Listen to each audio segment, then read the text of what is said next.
اعوذ باللہ من الشیطان الرجیم بسم اللہ الرحمن الرحیم۔ میں ہوں طالب علم محمد سلیمان عارف۔ جو آج ہم ڈسکس کریں گے لٹریچر کیا کہتا ہے کہ پروفٹ صلی اللہ علیہ وسلم نے کیا چیزیں ورثے میں چھوڑی تھی۔ عبدالعزیز کا بیان ہے کہ شداد بن موکل ابن عباس کے پاس گئے، ان سے شداد بن موکل نے پوچھا کیا نبی نے کچھ لکھی ہوئی چیزیں بھی چھوڑی ہیں؟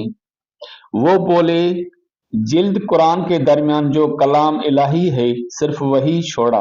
پھر ہم محمد بن حنفیہ کے پاس گئے اور ان سے دریافت کیا تو انہوں نے بھی یہی کہا کہ قرآن کی جلد کے درمیان جو کچھ ہے اس کے علاوہ آپ صلی اللہ علیہ وآلہ وسلم نے اور کچھ بھی نہیں چھوڑا۔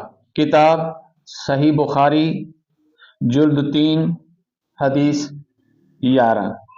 امام جعفر صادق نے فرمایا کہ علماء وارث انبیاء ہیں اور انبیاء نہیں مالک ہوتے درہم و دینار کے، بلکہ وہ تو وارث ہوتے ہیں ان کی احادیث کے۔ بس جس نے ان احادیث سے کچھ لے لیا انہوں نے کافی نصیبہ پا لیا۔ بس تم اس پر نظر رکھو کہ تم اس علم کو کس سے لیتے ہو۔ یہ علم ہم اہل بیت کا ہے، کیونکہ جو علم پیغمبر نے امت کے لیے چھوڑا ہے اس کے وارث ہم اہل بیت رسول ہیں، جو عادل ہیں، جو رد کرتے ہیں غالین کی تعریف اور اہل باطل کی تغیرات اور جاہلوں کی تعویلوں کو۔ کتاب اصول کافی باب 3 جلد 1 حدیث 2 صفحہ 78۔ امام محمد باقر نے فرمایا واللہ ہم زمین و آسمان میں اللہ کے خزانے دار ہیں، مگر سونے چاندی کے خزانے دار نہیں بلکہ علم الہی کے۔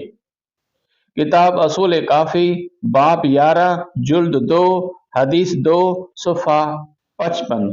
ہم نے موسیٰ علیہ السلام کو ہدایت نامہ عطا فرمایا اور بنی اسرائیل کو اس کتاب کا وارث بنایا۔ سورہ مومن آیت 53۔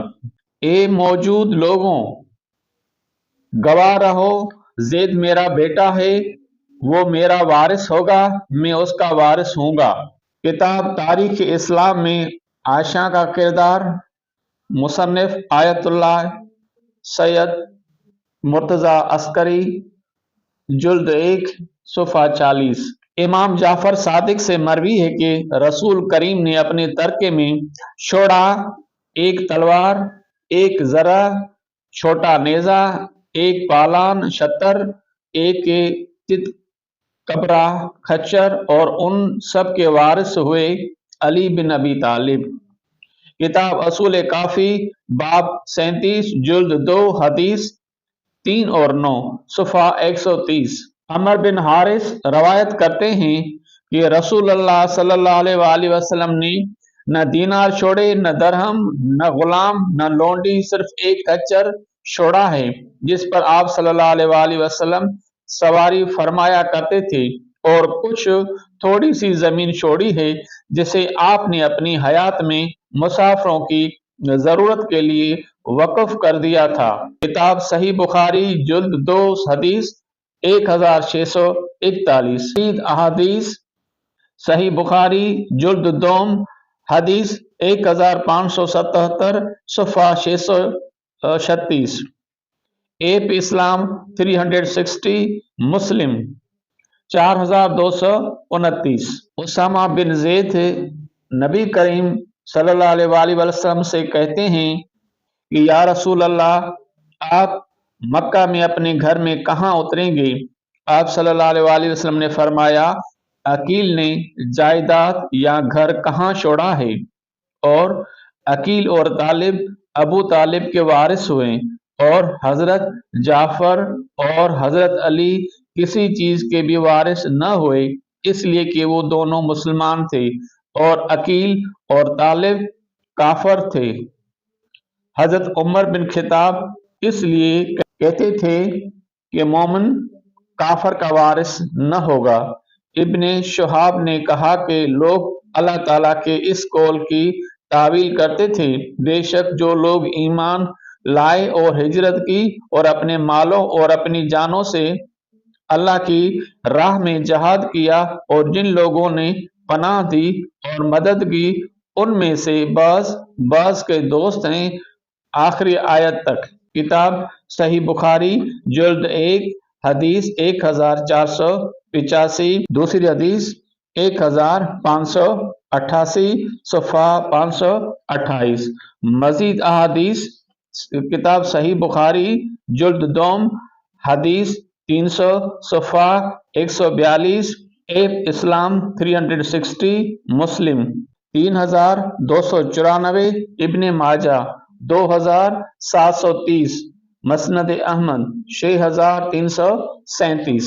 اسلامی جو لٹریچر ہے اس کو پیش کیا، اس کے اندر مختلف احادیث تھی صحیح بخاری سے، اصول کافی سے، کہ جو ورثے میں چھوڑی ہوئی چیز ہے پیغمبر کی، اصولی طور پر وہ تو کتاب ہے، وہ تو قرآن پاک ہے۔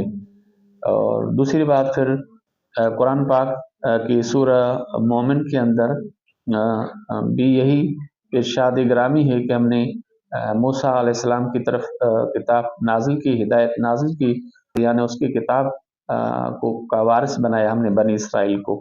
پیغمبر صلی اللہ علیہ وآلہ وسلم کا فرمان ہمیں ملا کہ میرا وارث زید بن حارث ہوگا، اور اس کے علاوہ اگر دو اور جو حدیث ہمیں ملی اصول کافی اور بخاری سے، تو اس میں بھی وہ چند چیزیں، ایک حدیث کے اندر وہ 5-6 چیزیں وہ چھوڑی ہوئی تھی پیغمبر نے، کوئی دوسرے میں تھا کہ صرف ایک کھچر چھوڑا تھا، تو یعنی وہ معمولی سی چیزیں تھی وہ چھوڑی تھی، لیکن ان حدیث میں بھی وہ تضاد ملتا ہے۔ اور اس کے علاوہ اگر پروفٹ صلی اللہ علیہ وآلہ وسلم کی زندگی کے اوپر ہم نظر ڈالیں تو ایک اور پیغمبر کی اپنی حیات کے اندر ہی ایک ہمیں چیز نظر آتی ہے، وہ یہ کہ آپ صلی اللہ علیہ وسلم فرماتے ہیں کہ عقیل اور طالب نے نبی کریم صلی اللہ علیہ وسلم کی جو مکے کے اندر وہ ذاتی پراپرٹی تھی، ذاتی میراث تھی، اس کے اوپر انہوں نے قبضہ کر لیا تھا۔ باقی اہل علم لوگوں کا کام ہے کہ ان چیزوں کو سارٹ آؤٹ کریں اور ان کو اوپر کوئی علمی بحث کریں، علمی گفتگو کریں، تاکہ عوام کے جو معلومات ہو وہ مضبوط ہو اور وہ کلیئر ہو۔